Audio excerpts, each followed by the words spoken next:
ሰላም እጅጉን የተወደዳችሁና የተከበራችሁ የአሁን ስፖርት አድማጭ ተመልካቾቻችን እንደምን አደራችሁልን። የዕለተ ማክሰኞ ስፖርታዊ መረጃዎችን ከአሁን ስፖርት ይዘን መጥተናል። ዛሬ ተጠባቂ የአውሮፓ ቻምፒየንስ ሊግ የመልስ ጨዋታ አለ። በተለይም በኢንተር ሚላን በሳን ሲሮ ጁሴፔ ሜዛ ስታዲየም የሚደረገው የኢንተር ሚላንና የባርሴሎናን ጨዋታ በርካቶች የሚጠብቁት ይሆናል። በተለይም ያለፈውን ሳምንት የሮቡን ጨዋታ በርካቶች እንግዲህ አይነ ህሊናቸው ውስጥ እንደተቀመጠ እየገለጹ ነው የሚገኙት። የሱን ጨዋታ የመልስ ጨዋታ ነው የምንመለከተው። ዛሬ አሸናፊው ክለብ እንግዲህ ወደ ቀጣዩ ዙር ማለትም ወደ ፍጻሜው የማለፍም ማረጋገጫን የሚያገኝበት ጨዋታ ነው። ምሽት 4 ሰዓት ላይ በሚጀምረው በዚህ ጨዋታ ላይ ሰፋ ያለ ዳሰሳ የምናቀርብላችሁ ይሆናል። እንዲሁም በነገው ዕለት የሚደረግ አንድ የመልስ ጨዋታ አለ በአውሮፓ ቻምፒየንስ ሊግ። እሱም እጅግ በጣም ተጠባቂ እንደሆነ ይታወቃል። በፓሪስ ፓርክ ዴ ፕሪንስ አርሰናል ከሜዳቸው ውጪ ፒኤስጂን እንደሚገጥሙም ይታወቃል። ስለሱም አንዳንድ መረጃዎችን የምንሰጣችሁ ነው የሚሆነው። በክለብ መረጃዎችን የተለያዩ የክለብ መረጃዎችን ይዘን መጥተናል። ማንቸስተር ዩናይትድ፣ ማንቸስተር ሲቲ፣ ሪያል ማድሪድ፣ ባርሴሎና እንዲሁም ደግሞ ሌሎች በርካታ የክለብ መረጃዎችን ነው ይዘን መምጣት የታል ነው። አንደኛው ወሳኙ የትላንትናው መረጃ እንግዲህ ትሬንት አሌክሳንደር አርኖልድ ወደ በርናቦ እንደሚያመራ በትላንትናው ዕለት ማረጋገጥም ችሏል። ይህ ነገር ትላንትና መረጋገጡን ተከትሎ እንግዲህ ከሱ ጋር የወጡ በርካታ መረጃዎች አሉ። እሱንም እናጋራቸዋለን። ከእናንተ የሚጠበቀው ሰብስክራይብ በማድረግ የቤተሰባችን አባል እንዲሆኑ ነው የምንጋብዛችሁ። ላይክ በማድረግ ደግሞ እንድታበረታቱን እንጠይቃችኋለን። ሁሌም አዳዲስና ትኩስ ስፖርታዊ መረጃዎችን ለማግኘት አሁን ስፖርት ምርጫችሁ ይሁን ነው የምንለው። እኛ ቀጥታ ወደ ፕሮግራሞቻችን አለፍን። ቅድሚያ የምንሰጠው ትላንትና የተደረጉ ሁለት ያክል የኢትዮጵያ ፕሪሚየር ሊግ ጨዋታዎች ነበሩ። በዚህም ቡናማዎቹ ድል ማድረግ ችሏል። በኢትዮጵያ ፕሪሚየር ሊግ 28ኛ ሳምንት መርሃ ግብር ኢትዮጵያ ቡና ከሀዲያ ሆሳዕና ጋር ያደረጉትን ጨዋታ 1-0 በሆነ ጠባብ ውጤት ማሸነፍ ችሏል። የኢትዮጵያን ቡናን የማሸነፊያ ግብ እንግዲህ ዲቫይን ዋቹኳ ከመረብ ማሳረፍም ችሏል።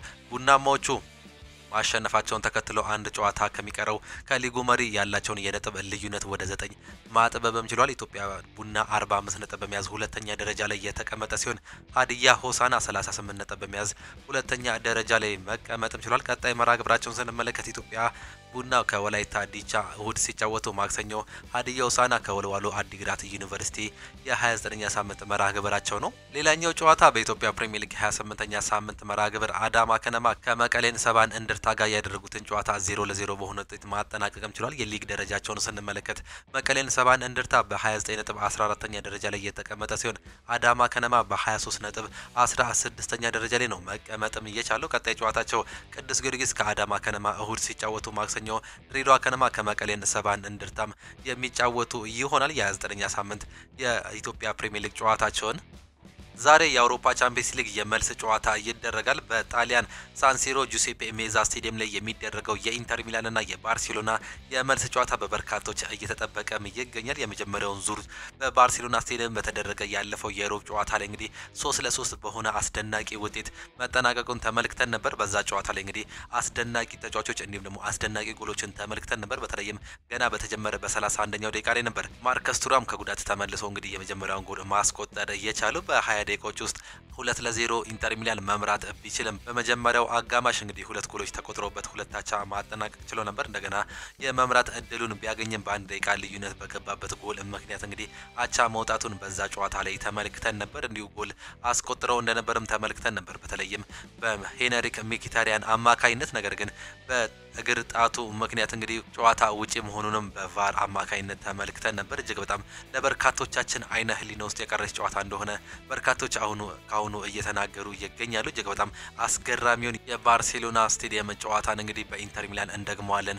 እያሉም ነው የሚገኙት። አሰልጣኝ ሲሞኔ ኢንዛጌ የዋንጫ ወይም ደግሞ የፍጻሜ ጨዋታ እንደሆነ አሰበን ነው የምንጫወተው ሲሉ ሀሳባቸውን ገልጸዋል። የባርሴሎና አሰልጣኝም እንዲሁ ለዋንጫ ለማለፍ የምናደርገውን ጥረት በዛሬው ዕለት ከፍ ማድረግ አለብን፣ ማሸነፍና ማሸነፍ የመጀመሪያ ቅድሚያ የምንሰጠው ጉዳይ ነው ሲሉ ነው የተናገሩት። በመጀመሪያ ዙር በሜዳቸው ባደረጉት ጨዋታ እንግዲህ 72% ቦል ፖሰስ ማድረግ ችሎ ነበር። ኢንተር ሚላን ደግሞ እጅግ በጣም በሚያስገርም ሁኔታ ኳሱን እንግዲህ ለባርሴሎና በመልቀቅ በሚያገኙት አጋጣሚዎች ግን በመልሶ ማጥቃት ያገኟቸውን 3 ኦን ታርጌቶች ወደ 3 ጎልነት በመቀየር ነበር እንግዲህ 3 አቻ ማጠናቀቅ የቻሉት። በዛ ጨዋታ ላይ እጅግ በጣም አስገራሚ ጨዋታ ወይም ደግሞ የጨዋታው ኮከብ የነበረው ዴምፍሪስ ነበር። ይህ ተጫዋች እንግዲህ 2 ጎሎችን ነው በዛ ጨዋታ ላይ ማስቆጠር የቻለው ምንም እንኳን ከጨዋታ ውጪ ይባል እንጂ የሄንሪክ ሚኪታሪያንም ጎል እንድትሆን እንግዲህ መንስኤ ወይም ደግሞ አሲስት ማድረግ የቻለ ተጫዋች መሆኑንም ተመልክተን ነበር። እንዲሁ ደግሞ አሲስት ማድረግም የቻለ ተጫዋች ነበር ለማርከስ ቱራም በዛሬው ጨዋታ ላይ እንግዲህ ከሚጠበቁ ተጫዋቾች ውስጥ አንዱ መሆኑ ነው የተገለጸው። ላሚን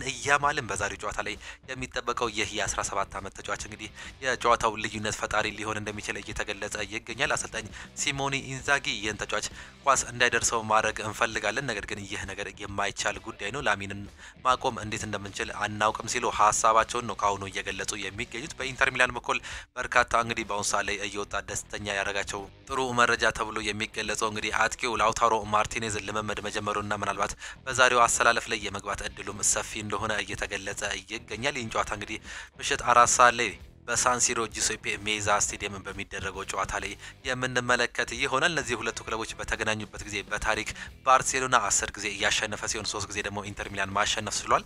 6ቱን አቻ ነው መለየት የቻሉ። የመጨረሻ 5 ጨዋታቸውን ስንመለከት ደግሞ 2ቱን ባርሴሎና አሸንፏል፣ አንዱን ኢንተር ሚላን፣ 2ቱን ደግሞ በአቻ ውጤት ነው ማጠናቀቅ የቻሉት። በአውሮፓ ቻምፒየንስ ሊግ ያላቸውን ስታቲስቲክሶችን ደግሞ ስንመለከት እስካሁን ድረስ ካደረጉት ጨዋታዎች እንግዲህ በቻምፒየንስ ሊጉ ኢንተር ሚላን 9 ጨዋታዎች አሸንፎ 3ቱን አቻ ወጥቶ አንድ የተሸነፈ ሲሆን በተመሳሳይ ባርሴሎናም 9 ጨዋታውን አሸንፎ 2 አቻ እንዲሁም ደግሞ 2 ሽንፈት ያስተናገደም ክለብ መሆኑ ነው ስታቲክሳቸው የሚያመላክተን። በዛሬው ጨዋታ ላይ የማይገኙ ተጫዋቾች አሉ። በኢንተር ሚላን በኩል ቤንጃሚን ፓቫርድ ብቻ በጉዳት ምክንያት የማይገኝ ተጫዋች ሲሆን በባርሴሎና በኩል ደግሞ ጁሊየስ ኩንዴ፣ አሌክስ ባልዴ፣ ማርክ ካሳዶ እንዲሁም ደግሞ ፓው ቶሬዝ እና ማርክ በርናል በጉዳት ምክንያት የማይገኙ ተጫዋቾች መሆናቸውን አሰልጣኙ መናገራቸውን ነው የሰማነው። እንዲሁ በአውሮፓ ቻምፒየንስ ሊግ በርካታ ጎሎችን በማስቆጠር በኢንተር ሚላን በኩል ላውታሮ ማርቲኔዝ 8 ጎሎችን ያስቆጠረ ሲሆን ማርከስ ቱራም 4 ጎሎችንና 1 አሲስቶችን ማድረግ ችሏል።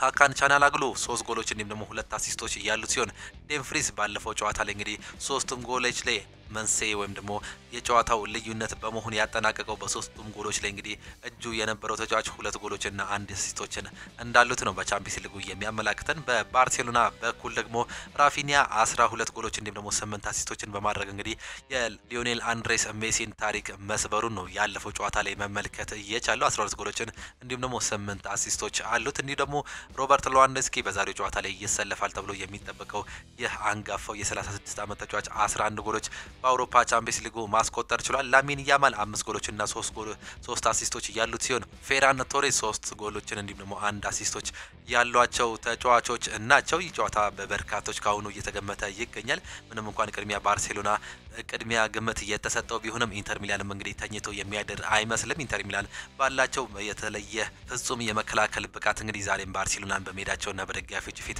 በደጋፊያቸው ታግዘው እንግዲህ የማሸነፍ እድል ሊኖራቸው እንደሚችል ነው ካሁኑ ግምቶች እየወጡ የሚገኙት። ዛሬ ምሽት 4 ሰዓት ላይ የሚጀምር ጨዋታ ነው። በዚህ ጨዋታ ላይ ሀሳብ አስተያየታችሁን ልትሰጡን ትችላላችሁ።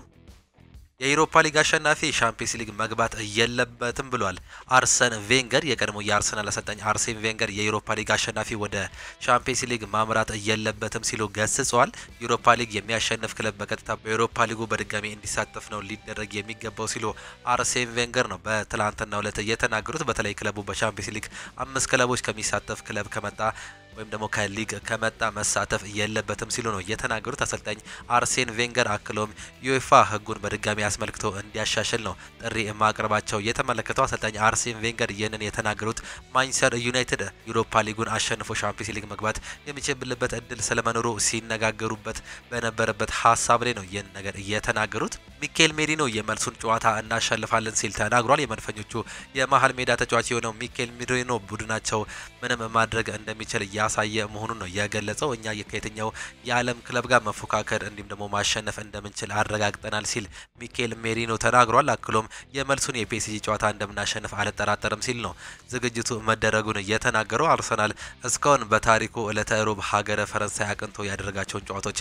አልተሸነፈም። የዛሬው ጨዋታ ደግሞ የነገው ጨዋታ ደግሞ እጅግ በጣም ተጠባቂ የሚያደርገው በሜዳውና በደጋፊዎች ፊት በእንግሊዝ በለንደን በፍላይ ኤምሬትስ ያደረገውን የ1-0 ሽንፈት ይቀለብሳል የሚለው እንግዲህ በበርካቶቹ በጉጉት እየተጠበቀም ይገኛል። ነገ በፒኤስጂ እንዲሁም ደግሞ አርሰናል መካከል የሚደረገውን የአውሮፓ ሻምፒዮንስ ሊግ ግማሽ ፍጻሜ የመልስ ጨዋታ የሚመሩት ዳኛም ታውቋል። ፓርክ ዴ ፕሪንስ ስቴዲየም ላይ የሚደረገውን ተጠባቂ የመልስ ጨዋታ ጀርመናዊው ዳኛ ፌሊክስ ዝዋይር በመሀል ዳኝነት እንደሚመሩትም ነው የተገለጸው። ዋና ዳኛው ከዚህ በፊት ሁለት ጊዜ የፒኤስጂን ጨዋታ ሲመሩ አንዱን አሸንፎ በአንዱ አቻ መውጣትም ችሏል። በመጀመሪያ ዙር ፒኤስጂ 1-0 ማሸነፉም አይዘነጋም። የአርሰናል ጨዋታን የሚመሩት ዳኛ ማን ናቸው የሚለውን ደግሞ እንመልከት። አርሰናል ከቀናት በኋላ ከፒኤስጂ ጋር የሚያደርጉት ወይም ደግሞ ከነገው ዕለት ከፒኤስጂ ጋር የሚያደርጉት ጨዋታን ጀርመናዊ ዳኛ ፌሊክስ ዝዋይር በመሀል ዳኝነት እንደሚመሩም ታውቋል። ዋና ዳኛው ፌሊክስ ዝዋይር ከዚህ በፊት በጨዋታ ማጭበርበር ተከሰው ለ6 ወራት ከዳኝነት ታግደው እንደነበር የሚታወቅ ጉዳይ ነው። ዳኛው በወቅቱ 300 ዩሮ ጉቦ መቀበላቸውን አምነው እንደነበር ይገለጻል። ጁድ ቤሊንጋም ቦሩሲያ ዶርትመንድ እያለ ከባየር ሙኒክ ጋር በነበሩ ጨዋታ ወቅት አጭበርባሪ ሲል ጠርቷቸው እንደነበረም የማይዘነጋ ጉዳይ ነው። ይሁን እንጂ ፌሊክስ ዝዋይር በዳኝነት ስራቸው በመጀመሪያ አካባቢ የተፈጠረው ሁነት ሲያዳግታቸው አሁን ላይ በጀርመን ካሉ ምርጥ ዳኞች መካከል መሆናቸው እየተነገረላቸውም ነው የሚገኘው። ፌሊክስ ዝዋይር ረቡዕ የሚደረገውን 37ኛ የሻምፒየንስ ሊግ ጨዋታቸውን ግማሽ ፍጻሜ ነው የሚመሩት። ይህንኑ ዳኛ ጁሊያን ቲምበር እንዲሁም ደግሞ ጀርጊኒዮ ከፒኤስጂ ጨዋታ በፊት በትላንትናው ዕለት ምርመራ እንደሚደረግላቸው ተገልጾም ነበር። እናም ውጤቱ ከታወቀ በኋላ አሰልጣኝ ሚኬል አርቴታ የመጨረሻ ውሳኔያቸውን እንደሚሰጡ ሃንድ ኦፍ አርሰናል በትላንትናው ዕለትም ዘግቧል። የቦሩሲያ ዶርትመንዱ አጥቂ ጄሚ ጊተንስ ወደ ፕሪሚየር ሊግ ለመዘዋወር እንደሚችል እየተነገረ ይገኛል። እንደ አርሰናል፣ ቼልሲ ያሉ ክለቦች ተጫዋቹን ማስፈረም ይፈልጋሉ። እንደ ጎል ዘገባ ከሆነ አርሰናል የ20 ዓመቱን አጥቂ ለማስፈረም በሚደረገው ፉክክር ቼልሲን እየመራም ይገኛል። ተጫዋቹ እስከ 2028 ድረስ ከጀርመኑ ክለብ ጋር ውል እንዳለው የሚታወቅም ጉዳይ ነው። ማንቸስተር ዩናይትድን ፕሪሚየር ሊጉ እንደ አዲስ ስያሜውን ካገኘ ወዲህ ማንቸስተር ዩናይትድን ያሰለጠኑ አሰልጣኞች በእንግሊዝ ፕሪሚየር ሊግ ያላቸው የማሸነፍ ንጻሬን ስንመለከት ንጻሬው የተሰራው ማንቸስተር ዩናይትድ በፕሪሚየር ሊጉ 10 እንዲሁም ደግሞ ከ10 በላይ አሰልጣኞች ክለቡን መርተው ያጠናቀቁበትን ወይም ደግሞ ያስመዘገቡትን ውጤት በመመልከት ነው። በዚህም እንግዲህ ሰር አሌክስ ቻክማን ፈርጉሰን 810 ጨዋታዎችን መርተው 65.2 የማሸነፍ ንጻሬ አላቸው። ይህም በማንቸስተር ዩናይትድ እጅግ በጣም ትልቁ ንጻሬ ነው። ሁለተኛው ጆዜ ሞሪኒዮ ናቸው። ዘ ስፔሻል ዋን 93 ጨዋታዎችን መርተው 53.8 የማሸነፍ ንጻሬ አላቸው። ከወራት በፊት የለቀቁት አሰልጣኝ ኤሪክ ቴን ሃግ 85 ጨዋታዎችን በፕሪሚየር ሊጉ የመሩ ሲሆን 50.8 የማሸነፍ ንጻሬ ነበራቸው። በሁለት ዓመት ከ3 ወር ውስጥ ኦሌ ጉናር ሶልሻየር 109 ጨዋታዎችን እየመሩ ሲሆን 51.4 የማሸነፍ ንጻሬም ነበራቸው። ሉዊስ ቫን ሃል 76 ጨዋታዎችን እየመሩ ሲሆን 51.3 የማሸነፍ ንጻሬ ነበራቸው። ዴቪድ ሞይስ በአሁኑ ሰዓት ላይ በኤቨርተን የሚገኙት ኒው አሰልጣኝ 34 ጨዋታዎችን መርተው 50% የማሸነፍ ንጻሬ ነበራቸው። 50%ቱን ወይ አቻ ይወጣሉ ወይ ደግሞ የመሸነፍ ንጻሬ ነበራቸው። ራልፍ ራግኒክ 24 ጨዋታዎችን እየመሩ ሲሆን 41.7 የማሸነፍ ንጻሬ ነበራቸው። አሰልጣኝ ሩበን አሞሪም በአሁኑ ሰዓት ላይ 24 ጨዋታዎችን እየመሩ ሲሆን 25% የማሸነፍ ንጻሬ ነው ያላቸው። 75%ቱን ወይ አቻ ወይ ደግሞ ሽንፈት ማስተናገዳቸው ነው እየተመለከተን የምንገኘው። በአሁኑ ዓመት ማንቸስተር ዩናይትድ 19ኛ ሽንፈቱን ማስተናገዱን ባለፈው ከብሬንትፎርድ ጋር ከሜዳቸው ውጪ የነበረው ጨዋታን ተመልክተንም ነበር። ማንቸስተር ዩናይትድ ወደ ቻምፒየንስ ሊግ በሚቀጥለው የውድድር ዘመን የሚመለስ ከሆነ ለተጫዋቾቹ እየከፍለው የነበረውን ደሞዝ በ25% ከፍ እያደርጋል ሲል ሳሙኤል ሎኸረስ ለማንቸስተር ዩናይትድ ቅርብ የሆነው ጋዜጠኛም ተናግሯል። ንግግሮች ባሳለፍነው ሳምንት እንደተካሄዱም ነው እየተገለጸ የሚገኘው። እንደ አንዳንድ የስፔን የሚወጡ ዘገባዎች በማንቸስተር ዩናይትድ እንዲሁም ደግሞ ሪያል ቤቲስ ሰዎች መካከል ባሳለፍነው ሳምንት ንግግሮች ተደርገው እንደነበር ነው የሚጠቁሙት መረጃዎቹ። ሪያል ቤቲስ ብራዚሊዮን የመስመር አጥቂ ለአንድ ተጨማሪ ዓመት የውሰት ውል የማቆየት እንደሚፈልጉ ነው የተገለጸው። ማንቸስተር ዩናይትድ በበኩሉ በመጪው ክረምት 34 ሚሊዮን ፓውንድ የሚያቀርብ ክለብ ካለ ተጫዋቹን ለመሸጥ ፈቃደኛ እንደሆነ ሲገለጽ፣ ቤቲሶችም በዚህ ስጋት እንደገባቸው ነው መረጃዎች የሚያሳዩት። የቶተናም ሆትስፐሩ የአማካይ ስፍራ ተጫዋች የሆነው ጄምስ ማዲሰን የዩሮፓ ሊግ የፍጻሜ ጨዋታ የሚያመልጠውም ይሆናል። ምናልባት እንግዲህ ማንቸስተር ዩናይትድ ከቶተናም ጋር የሚገናኙ ከሆነ የጨዋታ እንደማይደርሰው ነው ሳሚ ሞክቢል እየተናገረም የሚገኘው። ሌላኛው ከዚሁ ጋር ከዩሮፓ ሊጉ ጋር የሚገናኘው ሌላኛው መረጃ አትሌቲኮ ቢልባኦ ሐሙስ ከማንቸስተር ዩናይትድ ጋር ለሚያደርገው የዩሮፓ ሊግ ግማሽ ፍጻሜ የመልስ ጨዋታ ትላንትና ልምምድ አድርገው ነበር። በትላንትናው ልምምድ ላይም የአትሌቲኮ ቢልባኦ ወሳኝ ተጫዋች የሆነው ኒኮ ዊሊያምስ እንዳልተሳተፈ የፈረንሳይ ዘገባዎች እየተናገሩም ይገኛሉ። ምናልባት ለዛኛው ጨዋታም የመድረስ እድሉ ጠባብ ሊሆን እንደሚችልም ነው መረጃዎች በስፋት የሚዘገቡት።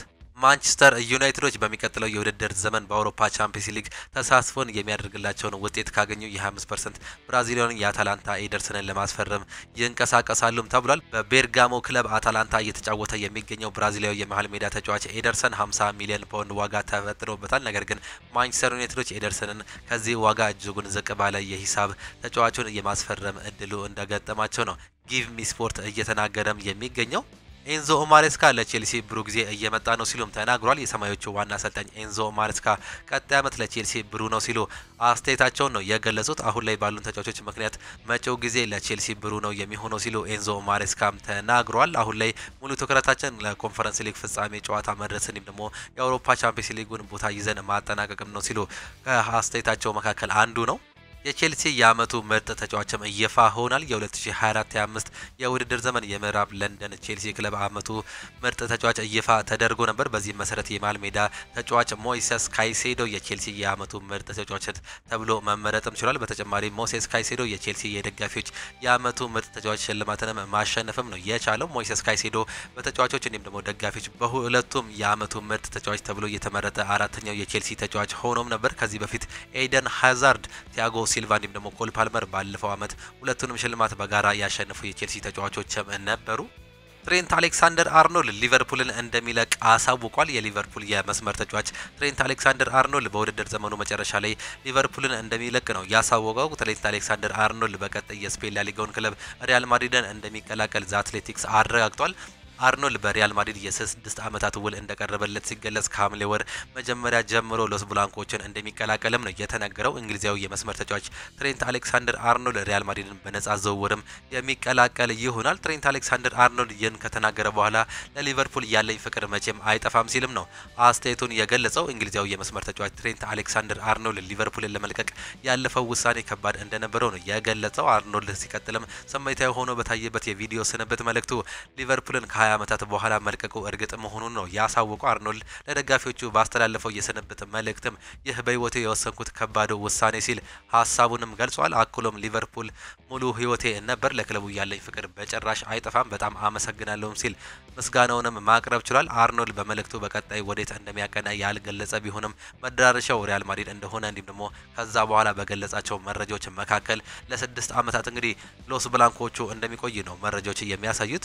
ሊቨርፑል ለአርኖልድ ከፍተኛ ደሞዝ አቅርቦም እንደነበር መረጃዎች እየወጡ ይገኛሉ። ሊቨርፑል ትሬንት አሌክሳንደር አርኖልድን በክለቡ ለማቆየት በፕሪሚየር ሊጉ ከፍተኛ የተከፋይ የመስመር ተጫዋች የሚያደርገውን ክፍያ አቅርበው እንደነበረም ተገልጿል። በተጨማሪም አርኖልድ ከዓለም ከፍተኛ ተከፋይ እግር ኳስ ተጫዋቾች አንዱ የሚያደርገውን ደሞዝ ቀርቦለት ሳይቀበል መቅረቱ ነው የተገለጸው። አርኖልድ ለምን ሊቨርፑልን መልቀቅ ፈለገ የሚለውን ስንመለከት አርኖልድ ሊቨርፑልን ለመልቀቅ የወሰነበት ከገንዘብ ጋር በተያያዘ ጉዳይ አለመሆኑን ዘ አትሌቲክስም አስነብቧል። አርኖልድ አዲስ ፈተና መጋፈጥ እንደሚፈልግ ሲገለጽ ራሱን በተለየ ቦታ ለመፈተሽ በማሰብ ውሳኔውን እንደወሰነ ነው የተገለጸው። ትሬንት አሌክሳንደር አርኖልድ አዲስ ክለብ መቀላቀል ያለውን ሙሉ አቅም አውጥቶ እንዲጠቀም እገዛ እንደሚያደርግለትም እንደሚያምንም ተዘግቧል። አርኖልድ በሪያል ማድሪድ መጫወት እንዲሁም ደግሞ ራሱን በድጋሚ ማሳየት እንደሚፈልግም ነው መረጃው አያይዞ የወጣው። ትሬንት አሌክሳንደር አርኖልድ በሊቨርፑል ቤት ያለውን ውል ሲጠናቀቅ ክለቡ በነጻ እንደሚለቅ በትላንትናው ዕለት ይፋ ማሳወቁም ይታወቃል። ሊቨርፑል አሁን ላይ ከውሉ ማብቂያ ቀደም ብሎ የአርኖልድን ኮንትራት ማቋረጥ እንደማይፈልጉ ተገልጿል። ሪያል ማድሪድ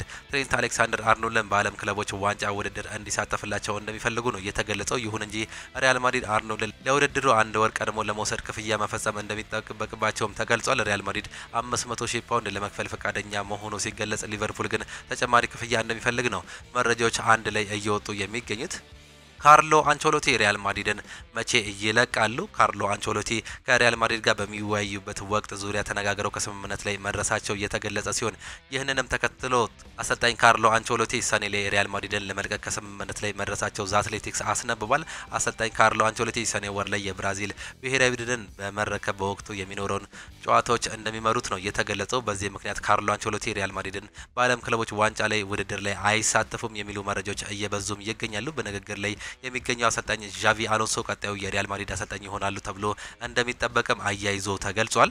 አሰልጣኝ ሃንሲ ፍሊክ ለፍጻሜ ለመድረስ ያለንን ሁሉ እንሰጣለን ሲሉ በትላንትናው ፕሬስ ኮንፈረንስ ላይ ሀሳባቸውን አንስተው ነበር። የባርሴሎና ዋና አሰልጣኝ ሃንሲ ፍሊክ ቡድናቸው በዛሬው ጨዋታ የበለጠ መከላከል እንደሚያተኩር ሀሳባቸውን ገልጸዋል። አሰልጣኝ ሃንሲ ፍሊክ ምን አሉ የሚለውን ስንመለከት የበለጠ መከላከል ይጠበቅብናል፣ በእርግጠኝነት የተወሰነ ለውጥ ይኖራል፣ ይህ ማለት ግን የምንችለውን ነገር ሁሉ እናደርጋለን ሲሉ ነው የገለጹት። ሮበርት ሌዋንዶውስኪ በተጠባባቂ ወንበር ላይ የሚቀመጥ ይመስለኛል፣ ነገር ግን የሚሆነውን እናያለን ሲሉ ተናግሯል። ላሚን ያማል ድንቅ ተጫዋች ነው።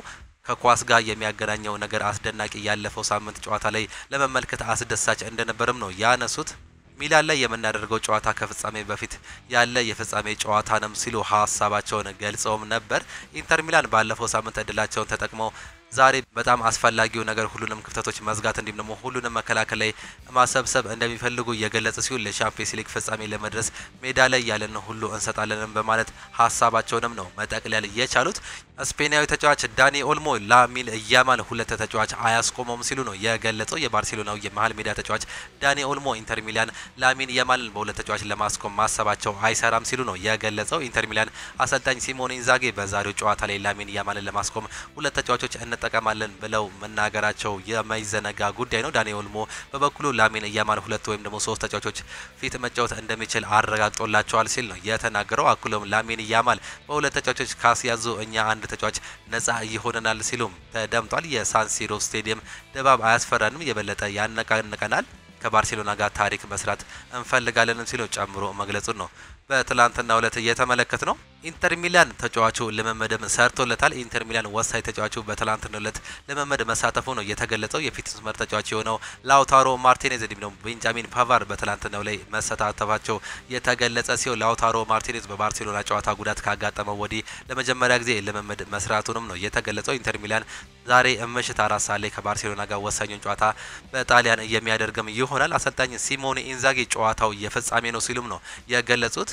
ኳስ ያማል ጋር መድረስ የለበትም ሲሉ ተናግረው ነበር። የኢንተር ሚላኑ ዋና አሰልጣኝ ሲሞኔ ኢንዛጊ የዛሬው የባርሴሎና ጨዋታ በደጋፊዎቻችን ፊት የምናደርገው የፍጻሜ ጨዋታ ሲሉም ገልጸዋል። ሲሞኔ ኢንዛጊ ምን አሉ የሚለውን ስንመለከት የጨዋታውን አስፈላጊነት በደንብ እናውቃለን፣ ከትልቅ ተጋጣሚዎች ጋር ትልቁ ዋንጫን ማንሳትም እንፈልጋለን፣ ዋንጫውን እንቁ እንዲሁም ደግሞ ጠንቃቃ መሆን አለብንም ሲሉ የገለጹት። ላውታሮ ማርቲኔዝ እስካሁን ልምምድ አልሰራም፣ ሁኔታውን ግን እንመለከታለን ሲሉ የገለጹ ሲሆን ከዛ በኋላ ግን በከሰዓት ፕሮግራሙ ላይ መስራቱን ተመልክተን ነበር። ጨዋታው የፍጻሜ እንዲሁም ደግሞ በደጋፊያችን ፊት የምናደርገው የፍጻሜ ጨዋታ ነው። ቡድኑ ጨዋታውን ማሸነፍ ይፈልጋል፣ እንደምናሸንፍም እምነት አለው ሲሉ ነው ገልጸዋል። ዋንጫ ለማሸነፍ የሁለት ጨዋታዎች እድሜ ነው የሚቀረን። እኔ ስመጣ 16ኛ ነበርን፣ አሁን ላይ የበላይ ሆነናል ሲሉ ተናግሯል። ኳስ ላሚን ያማል ላይ እንድትደርስ መጠበቅ አለብን፣ ነገር ግን ይህ የሚቻል አይመስለኝም። እሱን በሁለት ተጫዋቾች ለመያዝ እንሞክራለን ሲሉ ሀሳባቸውን ገልጸዋል። ያማል የተለየ ተሰጥኦ ያለው ተጫዋች ነው። እሱ ባለፈው ፈጣን አስተሳሰብ ተደንቅ ያለው እናም እሱ ምን እንዳደረገ ሁልጊዜም የሚያስደነቅ ጉዳይ ነው ሲሉም ተናግሯል።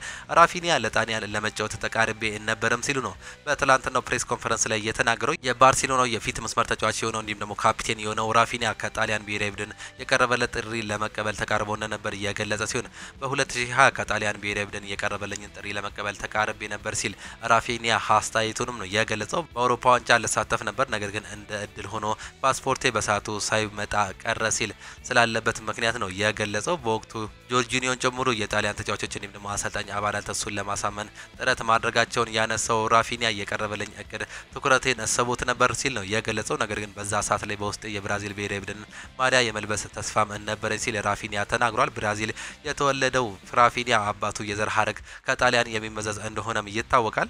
ጂያኒ ኢንፋንቲኖ የኢንተር ሚላን ደጋፊ ነኝ ሲሉ ነው የተናገሩት። የፊፋው ፕሬዚዳንት ጂያኒ ኢንፋንቲኖ በዛሬው የሻምፒየንስ ሊግ ፍጻሜ ግማሽ ጨዋታ የኢንተር ሚላን ደጋፊ መሆናቸውን ገልጿል። እኔ የኢንተር ሚላን ደጋፊ እንደሆንኩኝ ሁሉም ሰው ያውቃል ሲሉ ጂያኒ ኢንፋንቲኖ ለሁሉም ደጋፊነት ሀሳባቸውን ነው የገለጹት። በመጀመሪያው ዙር 3-3 የተለያዩበትን የባርሴሎና ኢንተር ሚላን ዛሬ የመልስ ጨዋታቸውን በሳንሲሮ እንደሚያደርጉም ተገልጿል። የተወደዳችሁና የተከበራችሁ የአሁኑ ስፖርት አድማጭ ተመልካቾቻችን ለዛሬ የነበረን ስፖርታዊ መረጃዎቻችን ይህንን ይመስሉ ነበር። ፕሮግራሞቻችን እንዴት አያቻቸው? ሀሳብ አስተያየታችሁን ኮሜንት ቦክስ ላይ ልታጋሩን ትችላላችሁ። የዛሬ ፕሮግራሞቻችን ይህንን ይመስሉ ነበር። በነገው ጠዋት ፕሮግራሞቻችን እስከምንገናኝ ቻው ቻው፣ መልካም ጊዜ፣ መልካም ውሎ ይሁንላችሁ።